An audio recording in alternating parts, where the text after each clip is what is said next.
கைது பண்ணிருக்காங்க, கைது பண்ணிருக்காங்க. தொடர்ந்து இந்த பிரச்சனைக்குள்ள இந்த விவகாரம் பெருசாகிட்டு எஸ்கலேட் ஆகிற மாதிரி இருக்கு. என்ன காரணம்? ஒரு காரணமும் இல்லை. இனத்தால், மதத்தால், மொழியால் மக்களை பிளவுபடுத்த முயற்சிக்கின்ற தீய சக்திகள் அந்த சக்திகள். இந்த அரசை பொறுத்தளவில் சட்டத்தின் ஆட்சி நடைபெறுகின்ற அரசு இந்த அரசு. சட்டத்தை யாரெல்லாம் கையிலே எடுத்துக்கொள்ள நினைக்கின்றார்களோ அவர்கள் மீது முதல்வரின் இரும்பு கரம் பாயும்.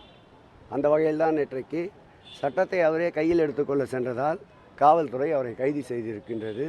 மென்மையான போக்கை கடைபிடிப்பதால் சமாதானம் பேசுகின்ற அனைவரையும் கோழைகள் என்று நினைக்க வேண்டாம் என்று எச்ராஜாவுக்கு அறிவுறுத்த கடமைப்பட்டிருக்கின்றேன்.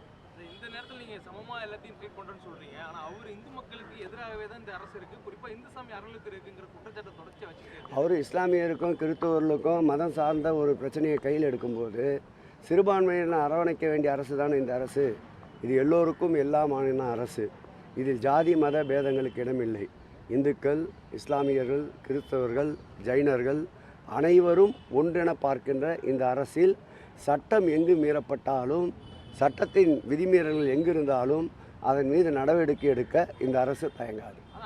சுத்தி அதில் branch express courier private limited domestic international cargo உங்கள் இல்லம் தேடி வந்து கொரியர் புக்கிங் டெலிவரி செய்து தரப்படும். என்றும் உங்களுடன் மை இந்தியா. முக்கிய செய்திகளை உடனுக்குடன் தெரிந்து கொள்ள சப்ஸ்கிரைப் பண்ணுங்க, பெல் பட்டனை பிரஸ் பண்ணுங்க. என்றும் உங்களுடன் மை இந்தியா.